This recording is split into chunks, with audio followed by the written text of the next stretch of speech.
فلسفہ عاشورہ، آغاز محرم کی مناسبت سے شہید مطہری کا پیغام۔ ابا عبداللہ الحسین امت کے مصلح ہیں، یہ عنوان انہوں نے خود انتخاب کیا ہے کہ انی لم اخرج عشرا ولا بطرا ولا مفسدا ولا ظالما وانما خرجت لطلب الاصلاح في امة جدي اريد ان امر بالمعروف وانهى عن المنکر واسیر سیرت جدی و ابی۔ امام حسین علیہ السلام نے اپنے بھائی محمد حنفیہ کو، جو کہ بیمار تھے اور ظاہراً فلج بھی تھے، ان کو ایک خط لکھا۔ امام حسین کی رکاب میں ہونے اور خدمت کرنے کی سکت اور توان نہیں رکھتے تھے، انہیں وصیت نامہ لکھ کر دیا۔ کیوں؟ اس لیے کہ دنیا والے جان لیں ان کے قیام کی حقیقت کیا ہے۔ اے دنیا والو، میں انی لم اخرج عشرا ولا بطرا، بہت سے کہیں گے کہ میرا قیام شاید اس لیے ہے کہ میں کوئی سیاسی حیثیت اختیار کر لوں، یا کسی دولت کو حاصل کر لوں، یا ملک پر قبضہ کر کے اقتدار تک پہنچ جاؤں۔ یہ دنیا والے آج ہی جان لیں کہ ایسا کچھ نہیں۔ امام حسین نے مدینے میں ہی یہ سب کچھ لکھ کر واضح کر دیا۔ فانما خرجت لطلب الاصلاح في امة جدي، میرا قیام اصلاح کی خاطر ہے، میں اپنے جد کی امت کی اصلاح کی خاطر نکلا ہوں۔ میں نکلا ہوں تاکہ امر بالمعروف و نہی عن المنکر کروں۔ میں نکلا ہوں تاکہ رسول اللہ کی سیرت کو زندہ کروں۔ میرا مقصد یہی ہے کہ سیرت علی مرتضیٰ کو زندہ رکھوں۔ سیرت پیغمبر و علی مرتضیٰ ناپید ہو رہی ہے، میں چاہتا ہوں کہ اس سیرت و طرز زندگی کو زندہ رکھوں۔ یہاں سے ہمیں معلوم ہوتا ہے کہ کیوں ائمہ اطہار علیہم السلام نے عزاداری امام حسین علیہ السلام کے لیے اس قدر زیادہ تاکید کی ہے، اور کیوں اس قدر اجر و ثواب کا باعث قرار دیا ہے۔ کیا عزاداری کا مقصد یہ ہے کہ جب ہمارے والدین یا عزیز مر جائیں تو ہم اپنے غم کو کم کرنے اور اصال ثواب کے لیے مجلس عزا کا اہتمام کر لیں؟ نہیں جناب، ہمارا مرنا اہم نہیں ہے، ہمارے مرنے میں کوئی فکر نہیں، اس میں کوئی نظریہ نہیں۔ ائمہ اطہار علیہم السلام نے اس بنا پر فرمایا ہے کہ اگر عاشورہ زندہ رہے گا تو دین زندہ رہے گا۔ اسی لیے جب نیا سال حسین ابن علی کے نام سے شروع ہوتا ہے تو ذہن اس طرف متوجہ ہوتا ہے کہ حسین ایک فرد نہیں بلکہ ایک مثال، ایک نظریہ اور طاقت کے طور پر زندہ رہنا چاہیے۔ اگر حسین خود نہیں ہے تو جب محرم کا چاند طلوع کرتا ہے سب لوگ اور ساری فضا سن لے۔ حسین فرماتے ہیں الا ترون الى الحق لا يعمل به والباطل لا يتناهى عنه ليرغب المؤمن في لقاء الله حق۔ کیا تم نہیں دیکھتے کہ حق پر عمل نہیں کیا جا رہا اور باطل سے منع نہیں کیا جا رہا؟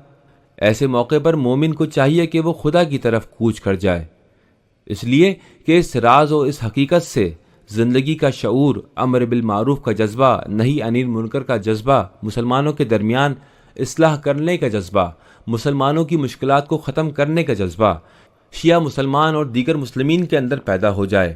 اگر ہم سے پوچھا جائے کہ جناب یہ عاشورہ کیا ہے، ہر سال آپ لوگ عاشورہ کی یاد مناتے ہیں، حسین حسین کرتے ہیں، اپنے سروں اور سینوں کو پیٹتے ہیں، آخر آپ بتانا کیا چاہتے ہیں؟ ہم بتانا چاہتے ہیں کہ ہم صرف اپنے امام حسین کی باتیں نہیں بتانا چاہتے، بلکہ ہم ہر سال تجدید حیات کرنا چاہتے ہیں۔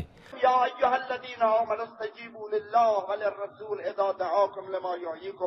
ہمیں کہنا چاہیے کہ جناب عاشورہ ہماری تجدید حیات کا دن ہے۔ ہر روز ہم چاہتے ہیں کہ آئیں اور اس کوثر حسینی سے خود کو پاک کریں، تجدید حیات کریں، اپنی روح کو پاک کریں، خود کو زندہ کریں، پھر سے اسلام کے مبانی کو تازہ کریں، اساس اسلام کو سیکھیں، اپنے اندر پھر سے روح اسلام کو زندہ کریں۔ ہم نہیں چاہتے کہ ہم میں امر بالمعروف و نہی عن المنکر کی ذمہ داری بھلا دی جائے، شہادت، جہاد، راہ حق میں جانثاری بھلا دی جائے۔ ہم نہیں چاہتے کہ راہ حق میں فداکاری کا جذبہ مر جائے۔ یہی عاشورہ کا فلسفہ ہے۔ گناہ کرنے کے بعد حسین ابن علی کا نام لے کر معافی مانگتے رہنا ایسا نہیں ہے کہ ہم گناہ کرتے رہیں اور پھر حسین ابن علی کی مجلس عزا میں شرکت کریں اور کہیں کہ اب ہمارے گناہ معاف کر دیے گئے ہیں۔ گناہ اس وقت معاف کیے جاتے ہیں جب حسین ابن علی علیہ السلام کی روح کے ساتھ ہمارا گہرا رابطہ و تعلق قائم ہو جائے۔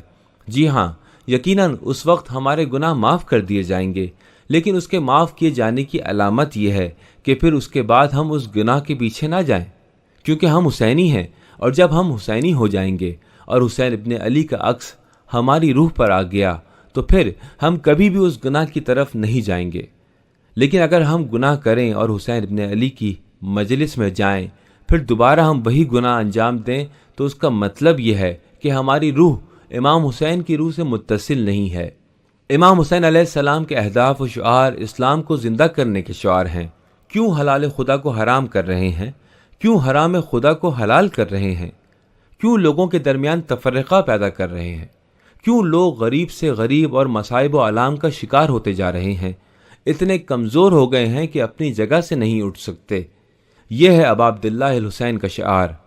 کربلا جاتے ہوئے امام نے ہر کے 1000 سپاہیوں سے خطاب کرتے ہوئے ایک حدیث بیان کی کہ پیغمبر اکرم صلی اللہ علیہ وآلہ وسلم نے فرمایا، اگر کسی زمانے میں حالات بدل جائیں اور حرام خدا کو حلال اور حلال خدا کو حرام کیا جا رہا ہو، ایسے میں کوئی مسلمان جو جانتا ہو اور وہ خاموش رہے، تو پھر خدا کو حق حاصل ہے کہ ایسے مسلمان کو وہاں لے جائے جہاں وہ ظالمین کو لے کر جاتا ہے۔ لہٰذا میں اپنے فریضے کا احساس کر رہا ہوں۔ یہ ہے عاشورہ، یہ ہے مکتب عاشورہ، اور یہ ہے مکتب عاشورہ کے شعار۔ ہماری ان مجالس میں، امام بارگاہوں میں، عزا خانوں میں ہمارے اہداف و شعار زندہ کرنے والے ہوں، صلح دینے والے نہ ہوں، زندہ کرنے والے ہوں، بے حس کرنے والے نہ ہوں۔ اگر بے حس کرنے والے ہوں تو ہمیں حسین سے دور کر دیں گے۔ پھر اس میں نہ صرف ہمیں اجر و ثواب حاصل نہیں ہوگا، بلکہ ہم اجر و ثواب سے بہت دور چلے جائیں گے۔ یہ آنسو حسین کے لیے نکلتے ہیں۔ حسین کے لیے آنسو بہانے کا بہت اجر و ثواب ہے، لیکن شرط یہ ہے کہ ہمارے دل بھی حسین کے لیے دھڑکتے ہوں۔ جیسے امام حسین ہیں ویسے ہی امام حسین ہمارے دل میں بھی ہوں۔ ان للحسین محبۃ مکنونۃ فی قلوب المؤمنین۔